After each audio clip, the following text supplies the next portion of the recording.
ಬೆಂಗಳೂರಿನ ಜಲಕ್ಷಾಮವನ್ನು ನಿಯಂತ್ರಣ ಮಾಡೋದಕ್ಕೆ ಟ್ಯಾಂಕರ್ ಮಾಫಿಯಾಗೆ ಸರ್ಕಾರ ಬ್ರೇಕ್ ಹಾಕಕ್ಕೆ ಒಂದು ದರ ಏನೋ ಫಿಕ್ಸ್ ಮಾಡಿದ್ದಾರೆ. ಟ್ಯಾಂಕರ್ ಬಾಡಿಗೆ ತೊಗೊಂಡಿದ್ದೀವಿ, ನಾವೇ ಉಚಿತವಾಗಿ ನೀರು ಕೊಡ್ತೀವಿ, ನೀವೇನು ಜನ ಕೊಡಬೇಕಾಗಿಲ್ಲ ಅಂತೇನೋ ಹೇಳಿದ್ದಾರೆ. ಪ್ಲಸ್ ನೀರೇನೋ ಕೊಡ್ತೀವಿ, ಮನೆ ಸಂಪುಗಳಿಗೆಲ್ಲ ನೀರು ತುಂಬ್ಕೊಂಬಿಡ್ಬೇಡಿ ಅಂತ ಹೇಳಿದ್ದಾರೆ. ಅದನ್ನ ಹೆಂಗೆ ನಿಯಂತ್ರಿಸ್ತಾರೋ ಗೊತ್ತಿಲ್ಲ. ಸಂಪಿಗೆ ತುಂಬಬಾರ್ದು ಅಂದರೆ ಈಗ ಮನೆ ಮುಂದಕ್ಕೆ ಟ್ಯಾಂಕರ್ ಬಂದರೆ ಎಲ್ಲಿಗೆ ತುಂಬ್ಕೊಳ್ಳೋದು, ಎಷ್ಟಂತ ಹಿಡ್ಕೊಂಡು ಇಟ್ಕೊಳ್ಳೋಕೆ ಅದೇ ಅಲ್ಲ, ಎಲ್ಲಿಗೆ ಏನು ನನಗೆ ಅರ್ಥ ಆಗಿಲ್ಲ ಅದೀಗ. ಅಂದರೆ ಈಗ ಅದ ಡ್ರಮ್ಗಳು ಬರುತ್ತವಲ್ಲ, ಈಗ ಡ್ರಮ್ ವ್ಯಾಪಾರಿಗಳಿಗೆ ಸುಗ್ಗಿ ಹೆಂಗ ಒಳ್ಳೆ ಬಿಸ್ನೆಸ್. ಈಗ ನಾಲ್ಕು ಡ್ರಮ್ ಇಟ್ಕೋಬೇಕು, ಹಿಂಗೆ ಅದು ನಂಗೆ ಅರ್ಥ ಆಗಲಿಲ್ಲ. ಅದು ಸಂಪಲ್ಲ ಅಂದರೆ ಯಾಕಂದ್ರೆ ಬೆಂಗಳೂರಲ್ಲಿ ಎಲ್ಲ 30-40 ಮನೆ 40-60 ಮನೆಯಲ್ವೇ ಸಂಪೆ. ಮೇಲಿನ ಟ್ಯಾಂಕಿಗೆ ನೀವು ನೀರು ಕಳ್ಸೋಕ್ಕಾಗಲ್ಲ, ಕುಡಿಯೋಕೆ ಸಮಸ್ಯೆ ಆಗಬಾರ್ದು ಅನ್ನೋ ರೀತಿಯಲ್ಲಿ. ಹಾಗಾದ್ರೆ ಕುಡಿಯೋಕ್ಕಾಗೈತೆ ಅಂದರೆ 2 ಕೊಡ ಇಟ್ಕೊಳ್ಳಿ ಅಂತನಾ ಅವ್ರು ಹೇಳ್ತಿರೋದು? ಏನು ಅರ್ಥ ಆಗಿಲ್ಲ. Still what ever it is, rate fix ಮಾಡಿದ್ದಾರೆ. 6,000 ಲೀಟರ್ ನೀರಿನ ಟ್ಯಾಂಕರ್ಗೆ 5 ಕಿಲೋಮೀಟರ್ ಒಳಗಡೆ ಇದ್ದರೆ 600 ರೂಪಾಯಿ ಅಂತೆ. 5ರಿಂದ 10 ಕಿಲೋಮೀಟರ್ ಇದ್ದರೆ 750. 8,000 ಇದ್ದರೆ 5 ಕಿಲೋಮೀಟರ್ ಒಳಗಡೆ 700 ರೂಪಾಯಿ. 5ರಿಂದ 10 ಇದ್ದರೆ 850. 12,000 ಲೀಟರ್ ಟ್ಯಾಂಕರ್ ಆದರೆ 5 ಕಿಲೋಮೀಟರ್ ಒಳಗಡೆ ಆದರೆ 1,000 ರೂಪಾಯಿ. 5ರಿಂದ 10 ಕಿಲೋಮೀಟರ್ ದೂರ ಆದರೆ 1,250 ರೂಪಾಯಿ. ಈ ಥರ ಎಲ್ಲ ರೇಟ್ ಫಿಕ್ಸ್ ಮಾಡಿದ್ದಾರೆ. ಓಕೆ, ಎಲ್ಲ ಕರೆಕ್ಟಾಗಿದೆ, ಪಾಲನೆ ಆಗುತ್ತೆ. ಹಾಂ, ಆಗಬೇಕು. ಅದನ್ನು ಆಗೋ ರೀತಿ ನೋಡ್ಕೊಳ್ಳಿಲ್ಲ ಅಂದ್ರೆ ಮತ್ತೆ ಸಮಸ್ಯೆ. ಕರೆಕ್ಟ್ ಅಷ್ಟೇ.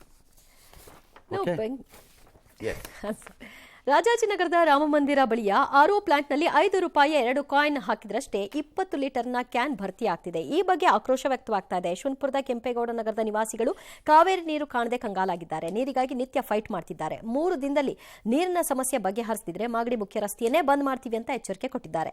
ಬೆಂಗಳೂರಿನ ಕೈಗಾರಿಕಾ ಪ್ರದೇಶದಲ್ಲಿಯೂ ಕೂಡ ನೀರಿನ ಸಮಸ್ಯೆ ತಲೆದೋರಿದೆ. ಪೀಣ್ಯ ಸೇರಿದಂತೆ ಅನೇಕ ಕಡೆ ಬೆಂಗಳೂರಿನ ಕಾರ್ಖಾನೆಗಳಿಗೆ ಸರಿಯಾಗಿ ನೀರು ಪೂರೈಕೆ ಆಗ್ತಾ ಇಲ್ಲ. 3-4 ದಿನಕ್ಕೆ ನೀರು ಬಿಟ್ಟರೂ ಅದು ಸಾಕಾಗ್ತಿಲ್ಲ. ಹೀಗಾಗಿ ಕೈಗಾರಿಕೆಗಳು 2,500 ರೂಪಾಯಿ ಕೊಟ್ಟು ಟ್ಯಾಂಕರ್ ನೀರಿನ ಸಮಸ್ಯೆ ಬಂದಾಗ ನೀರಿನ ಬಗ್ಗೆ ಮಾತಾಡ್ತಾ ಇದ್ದೀವಿ. ಆದರೆ ಬೆಂಗಳೂರು ಯಾಕೆ ಹೀಗಾಗಿದೆ ಅನ್ನೋ ಸಮಸ್ಯೆ ಮಾತಾಡ್ತಿಲ್ಲ. ಈ 3 ತಿಂಗಳು ಕಳೆದ್ಮೇಲೆ ಎಲ್ಲ ಮರ್ತು ಬಿಡ್ತೀರಿ. ಕಂಡ ಕಡೆ ಬೆಂಗಳೂರಿನ 60% ಜನಕ್ಕೆ ನೀರು, ಕಾವೇರಿ ನೀರಿಲ್ಲ. Okay, but you are still allowing the city. ಬಾಯಿಗೆ ಬಂದಂಗೆ ಇನ್ಕ್ಲೂಡಿಂಗ್ ಬಿಡಿ, ಹೊಸ ಲೇಔಟ್ ಮಾಡ್ತೀವಿ. ಎಲ್ಲಿ ಕೊಟ್ಟಿದ್ದೀರಿ ನೀರನ್ನ ನೀವು ಹೊಸ ಲೇಔಟ್ಗಳಿಗೆ?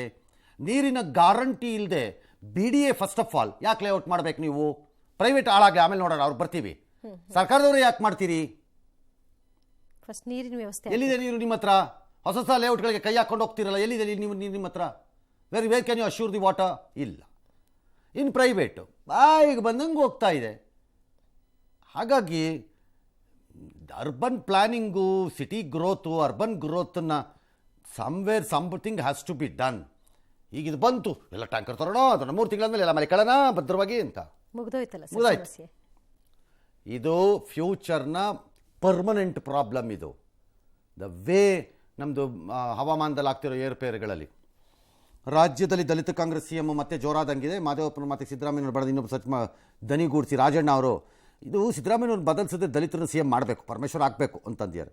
CM ಆಗಬಾರ್ದು ಅಂತ ನಾನು ಹೇಳಲ್ಲ, DKC ಆಗಬಾರ್ದು ಅಂತ ನಾನು ಹೇಳಲ್ಲ ಅಂತ. ಅವ್ರು ಆಗಬಾರ್ದು ಅಂತ ನೀವು ಹೇಳಲ್ಲ ಅಂದಮೇಲೆ ಪರಮೇಶ್ವರ್ ಆಗಬೇಕು ಅಂತ ಯಾಕಪ್ಪ ಹೇಳಬೇಕು?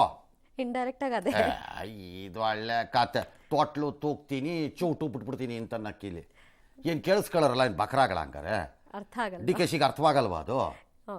ಒಳ್ಳೆ ಕಾತೆ, ಹಾಂ ಅಲ್ವಾ?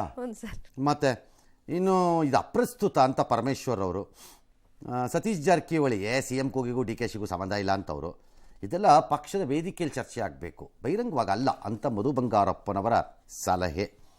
ಆಲ್ ರೈಟ್, ನೋಡೋಣ. ರಾಜಣ್ಣದು ಒಂದು ಕೇಳಿಸ್ಕೊಳ್ಳೋಣ. ಪೂರ್ಣಾವಧಿಗೆ ಇರಬೇಕು ಅಂತ ಬಹಳಷ್ಟು ಶಾಸಕರ ಜನರ ಅಪೇಕ್ಷೆ. ಆದರೆ ಅಂತಿಮವಾಗಿ ನಿರ್ಣಯ ಹೈಕಮಾಂಡ್ ಅವ್ರು ತಗೋತಾರೆ. ಈಗ ಎಲ್ಲ ಅರ್ಹತೆಯರು ಡಾಕ್ಟರ್ ಇದೆ ಅಂತಕ್ಕಂಥದ್ದು ಭಾವನೆ ಎಲ್ಲರಲ್ಲೂ ಇದೆ. ಶಿವಕುಮಾರ್ ಮಾಡಬಾರ್ದು ಅಂತ ನಾವೇನು ಹೇಳೋದಿಲ್ಲ. ಭಾಳ ಸರಿ, ಭಾಳ ನಾಯಕರುಗಳಿಗೆ ಎಲ್ಲ ಅರ್ಹತೆಗಳು ಇರುತ್ತೆ, ಅವಕಾಶಗಳು ಸಿಗಲ್ಲ. ಈ ಚೀಫ್ ಮಿನಿಸ್ಟರ್ಶಿಪ್ಪು ಅದು ಕೆಲವರಿಗೆ ಒಲ್ದು ಬರುತ್ತೆ. ಈಗ ಬಸವರಾಜ ಬೊಮ್ಮಾಯಿ ಯಾವ ಕನಸು ಕಂಡಿದ್ರಪ್ಪ, ಯಾವ್ಯಾವ ಪ್ರಯತ್ನ ಪಟ್ಟಿದ್ರಪ್ಪ CM ಆಗಕ್ಕೆ? ಹಂಗೆ ಪುಷ್ಪಕ ವಿಮಾನದಲ್ಲಿ ಹಾರ್ಕೊಂಬಂದು ಬೀಳಿಲ್ವಾ ಅವಕಾಶ? ಮತ್ತೆ ಶೆಟ್ಟರ್ದೇನು, ಸದಾನಂದ ಗೌಡ್ರದ್ದೇನು,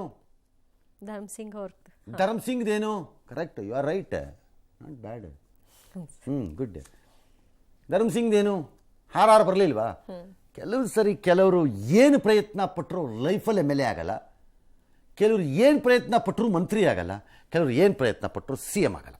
ಅದಲ್ಗೆನೆ ನಾವು ಜಗಜ್ಯೋತಿ ಬಸವೇಶ್ವರರನ್ನ ಕನ್ನಡ ಸಾಂಸ್ಕೃತಿಕ ನಾಯಕ ಅಂತ ರಾಜ್ಯ ಸರ್ಕಾರ ಘೋಷಿಸಿದ ಹಿನ್ನೆಲೆಯಲ್ಲಿ ಬಸವ ಕಲ್ಯಾಣದಲ್ಲಿ ಸಿಎಂಗೆ ಅಭಿನಂದನಾ ಸಮಾರಂಭವನ್ನು ಹಮ್ಮಿಕೊಳ್ಳಲಾಯಿತು. ಈ ಸಂದರ್ಭದಲ್ಲಿ ಬಾಲ್ಕಿ ಹಿರೇಮಠದ ಬಸವಲಿಂಗ ಪಟ್ಟದೇವರು ಹೊಗಳಿದ್ರು ಮುಖ್ಯಮಂತ್ರಿಗಳನ್ನ. ಇದೇ ವೇಳೆ ಸಿಎಂ ಮುಖ ನೋಡುತ್ತಾ ಅಧಿಕಾರ ಯಾರಿಗೂ ಶಾಶ್ವತ ಅಲ್ಲ ಅಂತ ಪಟ್ಟದೇವರು ಹೇಳಿರುವುದು ಚರ್ಚೆಗೆ ಗ್ರಾಸವಾಯಿತು. ಧರ್ಮ ಸ್ವತಂತ್ರ ಧರ್ಮ ಅಂತ ಮುದ್ರೆ ಒತ್ತಿದಂತ ಏಕೈಕ ಧೀರ ವೀರ ಶರಣ ಯಾರಾದ್ರೂ ಇದ್ರೆ ಮಾನ್ಯ ಸಿದ್ದರಾಮಯ್ಯ ಮುಖ್ಯಮಂತ್ರಿಗಳು. ಒಂದು ಮಾತನ್ನ ಹೇಳಿಕ್ಕೆ ಇಷ್ಟಪಡ್ತಾ ಇದ್ದೀನಿ, ಇದು ಬಸವಣ್ಣನ ನಾಡು. ಅಧಿಕಾರ ಶಾಶ್ವತ ಇಲ್ಲ. ಬಹಳ ಜನ ಅಪಪ್ರಚಾರ ಮಾಡ್ತಾರೆ, ಗ್ಯಾರಂಟಿಗಳನ್ನ ತಿಳಿಸ್ಕೊಡ್ತಾರೆ. ನಾನು ನೀವೆಲ್ಲ ಬಜೆಟ್ ನೋಡಬೇಕು. ಮುಂದಿನ ವರ್ಷಕ್ಕೆ 56,000 ಕೋಟಿ ರೂಪಾಯಿ ಇಟ್ಟಿದ್ದೇವೆ ನಾವು. ಮುಂದಿನ ವರ್ಷ ಅಷ್ಟೇ ಅಲ್ಲ, 5 ವರ್ಷ ಜನ ನಮಗೇನು ಆಶೀರ್ವಾದ ಮಾಡಿ ಅವಕಾಶ ಕಲ್ಪಿಸಿಕೊಟ್ಟಿದ್ದಾರೆ. 5 ವರ್ಷವೂ ಕೂಡ ಈ 5 ಗ್ಯಾರಂಟಿಗಳನ್ನ ಮುಂದುವರಿಸತಕ್ಕಂಥ, ಬಡವರಿಗೆ ತಲುಪಿಸತಕ್ಕಂಥ ಕೆಲಸವನ್ನು ಮಾಡುತ್ತೇವೆ. 5, 8, 9, 11ನೇ ತರಗತಿಗೆ ಬೋರ್ಡ್ ಎಕ್ಸಾಮ್ ಬೇಡ ಅಂತ ನಿನ್ನೆ ಹೇಳಿದ್ರು ಹೈಕೋರ್ಟ್ನವರು. ಅದೇ ರೀತಿ ವಿಭಾಗೀಯ ಪೀಠ ಅದಕ್ಕೆ ತಡೆಯಾಜ್ಞೆ ಕೊಟ್ಟು ಇಲ್ಲ ಮಾಡ್ಕೊಳ್ಳಿ ಅಂತ ಹೇಳಿದ್ದಾರೆ. ಹಾಗಾಗಿ ಸೋಮವಾರದಿಂದ ಪರೀಕ್ಷೆ ನಡೆಯುತ್ತೆ. ಯಾವ ಗೋಜಲು ಬೇಡ, ಮಕ್ಕಳು ನಿಮ್ಮ ಕೈಲಾಗಿದ್ದನ್ನು ಬರೀರಿ. ಇದರಲ್ಲಿ ಒಂದು ಹೇಳ್ತೀನಿ, ಯಾರು ಫೇಲ್ ಮಾಡಲ್ಲ ನಿಮ್ಮನ್ನು, ಆಯಿತಾ? ನಿಮ್ಮ ಸ್ಕೂಲ್ ಲೆವೆಲಲ್ಲೇ ಅದು ಕರೆಕ್ಷನ್ ಆಗುತ್ತೆ. ಅದೇನು ಯಾರಿಗೋ ಕರೆಕ್ಷನ್ಗೆ ಹೋಗುತ್ತೆ ಅಂತಲೂ ಇಲ್ಲ, ಏನು ಟೆನ್ಷನ್ ಇಲ್ಲ. ಒಂದು ಪ್ರಿಪ್ರೇಷನ್ ಆದಂಗೆ ಆಗತ್ತೆ ಅಷ್ಟೇ. ಸರ್ಕಾರಿ ಅನುದಾನಿತ ಶಾಲೆಗಳಲ್ಲಿ ಆಗ್ತಿತ್ತು, ಬರೀ ಖಾಸಗಿಯವ್ರು ಮಾತ್ರ ಇದು ಬೇಡ ಅಂತ ವಿರೋಧ. ಏನಕ್ಕೆ ಬೇಡ ಅನ್ಬೇಕು? ಏನು ಖಾಸಗಿಯವ್ರು ಆಗ್ಬಿಟ್ರೆ ಏನು ಇಳಿದು ಬಂದ್ಬಿಟ್ಟಿದ್ದೀರಾ ಅಂತ ಕೇಳಬೇಕು. ಅವ್ರ ಮೌಲ್ಯಮಾಪನ ಮಾಡಲಿ, ಯಾರು ಬೇಡ ಅಂದವರು. ಎಸ್, ಲೋಕಸಭಾ ಚುನಾವಣೆ ಸನಿಹದಲ್ಲಿ ದಶಪಥ ಹೆದ್ದಾರಿಯ ರಾಜಕೀಯ ಶುರುವಾಗಿದೆ. ಮಂಡ್ಯದ ಹನಕೆರೆ ಬಳಿ ದಶಪಥದಲ್ಲಿ ಅಂಡರ್ ಪಾಸ್ ನಿರ್ಮಾಣಕ್ಕೆ ಒತ್ತಾಯಿಸಿ ರಾಮನಗರದ NHIA ಕಚೇರಿ ಮುಂದೆ ಶಾಸಕ ಗಣಿಗ ರವಿ ಉಪವಾಸ ಸತ್ಯಾಗ್ರಹವನ್ನು ನಡೆಸಿದ್ರು. ಗುತ್ತಿಗೆದಾರ ಸಿಗ್ತಾ ಇಲ್ಲ ಅಂತ ಎಷ್ಟು ದಿನ ಹೇಳ್ಕೊಂಡು ಓಡಾಡ್ತೀರಿ ಅಂತ ಈ ಸಂದರ್ಭದಲ್ಲಿ ಅವ್ರು ಕೇಳಿದ್ರು. ಕಾಮಗಾರಿ ಶುರು ಮಾಡುವವರೆಗೂ ಉಪವಾಸವನ್ನು ನಿಲ್ಲಿಸಲ್ಲ ಅಂತ ಕೂಡ ಹೇಳಿದ್ರು. ಕೊನೆಗೆ ಸಚಿವ ಚಲುವರಾಯಸ್ವಾಮಿ ಭರವಸೆ ಕೊಟ್ಟ ಮೇರೆಗೆ ಉಪವಾಸ ಸತ್ಯಾಗ್ರಹ ಕೈಬಿಟ್ರು. ಆದರೆ ಇದೆಲ್ಲ ಕ್ರೆಡಿಟ್ ತಗೊಳ್ಳೋ ಕಾಂಗ್ರೆಸ್ನವರು ಹೀಗೆ ಮಾಡ್ತಿದ್ದಾರೆ ಅಂತ ಬಿಜೆಪಿಯವರ ಆರೋಪ. ಅದರಲ್ಲೂ ಸಂಸದೆ ಆಯ್ತಪ್ಪ, ಅದೇನೋ ಒಂದು ಆಗಿಲ್ಲ, ಅದು ಆಗಬೇಕು, ಕರೆಕ್ಟು. ಬಟ್ ಮಜಾ ಇರೋದು ಏನು ಗೊತ್ತಾ ಇದರಲ್ಲಿ? ಅಂಡರ್ ಪಾಸ್ ಕಾಮಗಾರಿಗೆ ಧರಣಿ ಬಿಡಿಸೋದು ಯಾರು? ಚಲರಾಯಸ್ವಾಮಿ. ಈ ನಮ್ದೇ ಆಟ ನಮ್ದೇ ಟ್ರೋಫಿ ಇದ್ದಂಗೆ ಇದು. ನೀ ಕೂತ್ಕ ನಾ ಬತ್ತೀನಿ ಇದ್ದಂಗೆ. ಯಾರಿಗೆ ಬಿಡ್ತಿರ್ರಿ ರೈಲನ್ನು ಸುಮ್ಮನೆ ಇಬ್ರು ಸೇರ್ಕೊಂಡು? There is a proper methodology ಅದಕ್ಕೆ. ಆಮೇಲೆ ನೀವುಗಳೇ ಹೇಳ್ಕೊಂಡು ಒಯ್ ಅಂತ ಪುಂಗಿ ಊದಿರೋದು. ಗಡ್ಕರಿ ಭಾಳ ಚೆನ್ನಾಗಿ ಮಾಡ್ತಾರೆ, ಗಡ್ಕರಿ ಏನು ಮೋಸ ಮಾಡಲ್ಲ ಅಂತ ಹೋಗಿ ಒಂದೊಂದು ಮಾಡಿಸ್ಕೊಂಡು ಬರ್ಬೇಕಪ್ಪ. ಕೇಳಿದ್ರೆ ಇಲ್ಲ, ಹೋಗ್ಬೇಕು, ಆ ಪ್ರಯತ್ನ ಮಾಡ್ಬೇಕು. ಮತ್ತೆ ಎಸ್, ಗ್ಯಾರಿ ಕ್ಯಾಸ್ಪರೋವ್ ಖ್ಯಾತ ಚೆಸ್ ಆಟಗಾರ, ಒಂದು ಕಾಲದಲ್ಲಂತೂ ಗ್ರ್ಯಾಂಡ್ ಮಾಸ್ಟ್ರು, ಸಖತ್ ಆಟಗಾರ, ಮಾಜಿ ವಿಶ್ವ ಚಾಂಪಿಯನ್ ಭಾಳ ಸರಿ. ಅವ್ರನ್ನ ಈಗ ರಷ್ಯಾನವರು ಇವನು ಟೆರರಿಸ್ಟ್ ಅಂತ, ಭಯೋತ್ಪಾದಕ ಅಂತ ಪಟ್ಟಿಗೆ ಸೇರಿಸ್ಬಿಟ್ಟಿದ್ದಾರಂತೆ. ಕಾರಣ ಅವ್ರು ಸಿಕ್ಕಾಪಟ್ಟೆ ಪುಟಿನಿಗೆ ಬೈತಾ ಇರ್ತಾರೆ. ಅದಕ್ಕೆ ಅವರು 2014 ರಷ್ಯಾ ಬಿಟ್ಟು ಓಡೋಗ್ಬಿಟ್ಟು ಅಮೆರಿಕ ಸೇರ್ಕೊಂಡ್ಬಿಟ್ಟಿದ್ದಾರೆ. ಹಾಗಾಗಿ ಈಗ ಅವ್ರನ್ನ ಸೇರಿಸಿದ್ರು ಅಷ್ಟೇ, ಸೇರಿಸ್ದಿದ್ರು ಅಷ್ಟೇ, ಏನೂ ಆಗಲ್ಲ. ಏನಾಗತ್ತೆ? ಭಯೋತ್ಪಾದಕ ಅಂತನಾದ್ರು ಸೇರಿಸ್ಕೊಳ್ಳಿ, ಅಲ್ಟ್ರಾ ಭಯೋತ್ಪಾದಕ ಅಂತನಾದ್ರು ಸೇರಿಸ್ಕೊಳ್ಳಿ, ಹೇಳ್ಕೊಬೇಕಷ್ಟೇ. ಏನಾಗುತ್ತೆ? ಏನೂ ಆಗಲ್ಲ. ಶಿವರಾತ್ರಿ ಪ್ರಯುಕ್ತ 102 ವರ್ಷದ ತುಂಬು ಪ್ರಾಯದ ಅಜ್ಜಿಯೊಬ್ಬರು ಮಲೆ ಮಹದೇಶ್ವರ ಬೆಟ್ಟಕ್ಕೆ ಪಾದಯಾತ್ರೆ ಕೈಗೊಂಡಿದ್ದಾರೆ. ತಿಪಟೂರು ಮೂಲದ ವೃದ್ಧೆ ಪಾರ್ವತಮ್ಮ ತಾಳಬೆಟ್ಟದಿಂದ 18 ಕಿಲೋಮೀಟರ್ ದೂರ ನಡೆದು ಮಹದೇಶ್ವರನ ಸನ್ನಿಧಿಯನ್ನ ತಲುಪಿದ್ದಾರೆ. ದೇಶಕ್ಕೆ ರೈತರಿಗೆ ತಾಳಬೆಟ್ಟ ಅಂದ್ರೆ ಮಹದೇಶ್ವರನ ಬೆಟ್ಟದ ಬುಡ ಕೆಳಗಡೆ, ಅಲ್ಲಿಂದ ಕೆಲವರು ಹತ್ತುತ್ತಾರೆ. ಇದು ಅಜ್ಜಿ ಹತ್ತಿದ್ದಾರೆ. 102 ವರ್ಷ. ರೈತರಿಗೆ ಒಳ್ಳೆಯದಾಗಬೇಕು, ಮಳೆ ಬೆಳೆ 3 ಸರಿ 100 ಸರಿನಾ ಸರ್? ಕಾರಲ್ಲಿ ಹೋಗಿದ್ದೀವಿ, ಕಾಲಲ್ಲಿ ಹೋಗಿದ್ದೀವಿ, ಕಾಲು ಎರಡುವೆ. Sir, okay. ಅಜ್ಜಿ ಏನು ಹೇಳಿದ್ರು ನೋಡೋಣ. ಅಜ್ಜಿ ಎಲ್ಲಿಂದ ಬರ್ತಾ ಇರೋದು ಅಜ್ಜಿ ನೀವು?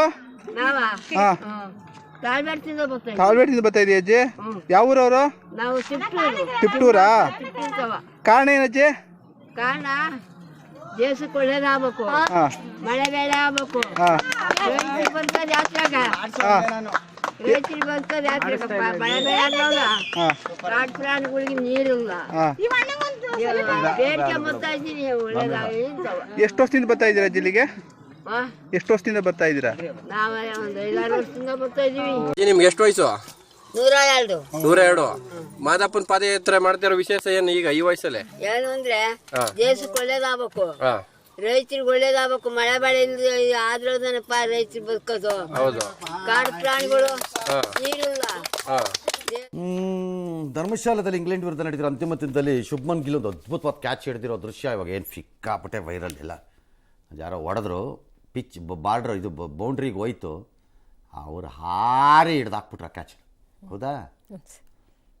ಓ ಡೈ ಹೊಡೆದು ಹಿಂದಿಂದ ಬ್ಯಾಕ್ ಬಂದು ಆಯ್ತು. ಈಗ ಇಂಡಿಯಾ ಧರ್ಮಶಾಲಾ ಟೆಸ್ಟ್ ಮೇಲೆ ಸಿಕ್ಕಾಪಟ್ಟೆ ಬಿಗಿ ಹಿಡಿತ ತೊಗೊಂಡ್ಬಿಟ್ಟಿದೆ. ಈಗಾಗಲೇ ಸೀರೀಸ್ ಗೆದ್ದಾಗಿದೆ, ಹಾಗಾಗಿ ಹಿಡಿತ ತೊಗೊಂಡಿದೆ. ಓಕೆ.